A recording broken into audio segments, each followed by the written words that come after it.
রপ্তানি আয়ের ওপর নির্ভরতা কমিয়ে শিল্প চর্চাকে অনন্য যুগে নিয়ে যাচ্ছে উপসাগরীয় দেশ সৌদি আরব। সমৃদ্ধ শিল্প ও গতিশীল সংস্কৃতিকে আবিষ্কার করতে জ্যাক্স জেলার সৃজনশীল হাবে এক শিল্প কর্মশালায় জড়ো হন বহু শিল্পানুরাগী, যারা সাম্প্রতিক বছরগুলোতে দেশের শিল্পকলার বিকাশকে স্বাগত জানিয়েছেন ভিন্নভাবে।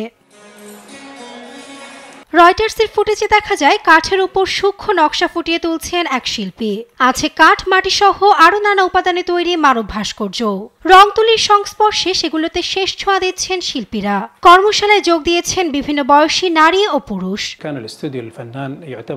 একজন শিল্পীর স্টুডিও একসময় ছিল নির্জন আশ্রয়স্থল, যেখানে তাদের চিন্তাভাবনা নিয়ে একা থাকতে পারত। সে সময় শিল্পীরা তাদের কাজ জনগণের সামনে উপস্থাপন করার আগে সতর্ক থাকতেন।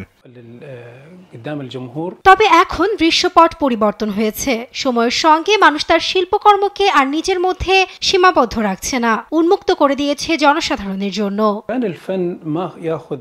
ভিশন 2030-এর আগে শিল্প একটি সীমাবদ্ধ স্থান দখল করে রেখেছিল, তবে ভিশনের পর শিল্প এমন একটি স্তরে পৌঁছেছে যা আমরা সত্যিই কখনো স্বপ্নেও ভাবিনি। সৌদি আরবে আমরা সাম্প্রতিক বছরগুলোতে বিভিন্ন সাংস্কৃতিক, অর্থনৈতিক এবং ধর্মীয় ক্ষেত্রে একের পর এক রূপান্তরের অভিজ্ঞতা অর্জন করেছি। আজ আমরা সৌদি আরবে সাংস্কৃতিক ও শৈল্পিক চর্চার এক স্বর্ণযুগে বাস করছি। এর মাধ্যমে আমাদের ঐতিহ্যকে এমনভাবে নথিভুক্ত করার চেষ্টা করছি যা বিশ্বব্যাপী তাৎপর্যপূর্ণ।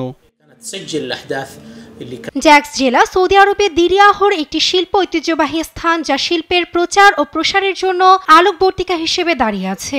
একসময় অনন্য মাটির ইটের স্থাপত্যের জন্য পরিচিত ছিল স্থানটি। এখন এটি সৌদির সৃজনশীল কেন্দ্র হিসেবে পরিচিতি পেয়েছে। নাসরিন আক্তার, নিউজ ডেস্ক, দেশ টিভি।